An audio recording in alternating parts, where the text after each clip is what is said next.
வணக்கம் மாணவர்களே, இந்த வீடியோவில் 10ஆம் வகுப்பு கணிதம் 3வது பாடம் இயற்கணிதம் எடுத்துக்காட்டு 3இல் 15 பார்க்க போகிறோம். என்ன கொடுத்துருக்காங்க பாருங்கள்.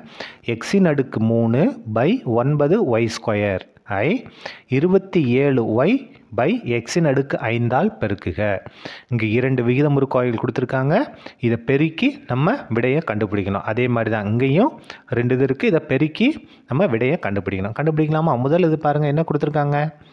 எக்ஸின் அடுக்கு 3 பை 9y² பெருக்கல் 27y பை எக்ஸின் அடுக்கு 5 ஈக்குவல் டு, நீங்கள் இங்கே கேன்சல் பண்ணாதீங்க, இதை இன்னொரு தடவை எழுதிக்கிட்டு அதுக்கு பிறகு கேன்சல் பண்ணுங்கள். அப்போ தான் நல்லாயிருக்கும் பார்க்கறதுக்கு. எக்ஸின் அடுக்கு 3 9y² பெருக்கல் 27y பை எக்ஸின் அடுக்கு 5.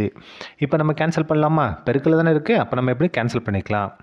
1 9 9 3 9 27. இங்கே பாருங்கள், இங்கே ஒய்யின் அடுக்கு 1 இருக்குது, அப்போ இது முழுசாக கட்டாயிரும். இங்கே ஒய்யின் அடுக்கு 2 இருக்கா, அப்போ இந்த 2லேருந்து 1 குறைஞ்சி இங்கே 1 வரும். ஒய்யின் அடுக்கு 1. இப்போ பாருங்கள், இந்த எக்ஸின் அடுக்கு 3 முழுசாக கட்டாயிரும். இங்கே என்ன இருக்குது, எக்ஸின் அடுக்கு 5 இருக்கா, 5ல் 3 குறைஞ்சி என்ன வரும், 2 வரும்.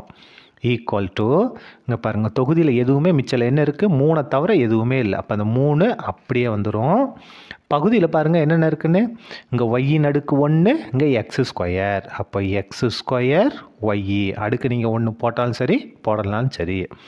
அப்போ இந்த 2 விகிதமுறு கோவை நம்ம பெருக்கினா நமக்கு ஆன்சர் என்ன வரும், 3 பை x² ஒய்.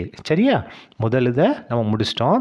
இந்த 2வது எடுத்து எழுதிக்கலாமா? 2வது என்ன கொடுத்துருக்காங்க பாருங்கள்.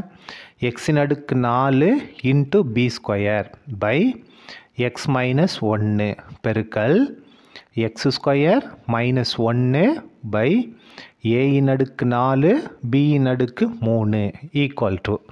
இப்போ பாருங்கள், இதை எடுத்து இதெல்லாம் நம்ம காரணிப்படுத்த வேண்டியிருக்கு. காரணிப்படுத்திட்டு அதுக்கடுத்து நம்ம என்ன செய்யலாம், கேன்சல் பண்ணலாம். இங்கே என்ன இருக்குது, எக்ஸின் அடுக்கு 4 b² by x minus 1 into, இதை நம்ம எப்படி பிரித்து எழுதலாம் பாருங்கள்.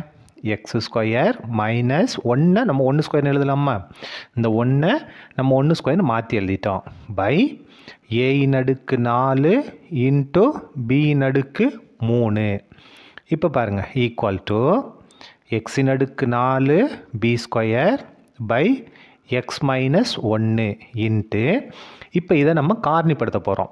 a² மைனஸ் b² ஃபார்முலா என்ன, a² minus b² equal to a plus b into a minus b.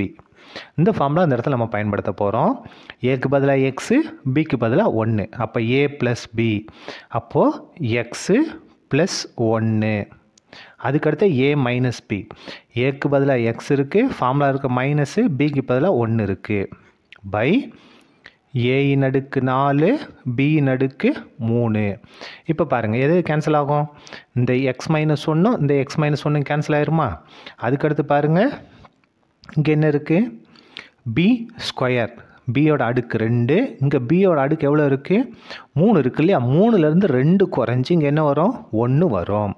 அவ்வளோதான். வேறு எதாவது கேன்சல் ஆகாமல் பாருங்கள், வேறு எதுவுமே கேன்சல் ஆகாது. மிச்சம் என்ன இருக்குங்க, இங்கே எக்ஸின் அடுக்கு 4, இங்கே என்ன இருக்குது, எக்ஸ் ப்ளஸ் 1 பை, இங்கே என்ன இருக்குது பாருங்கள், ஏயின் அடுக்கு 4, அதுக்கடுத்தது பியின் அடுக்கு 1.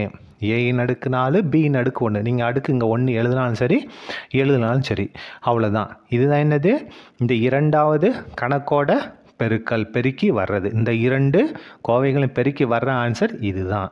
சரியா? அவ்வளோதான். இந்த கணக்கு முடிந்தது. நன்றி.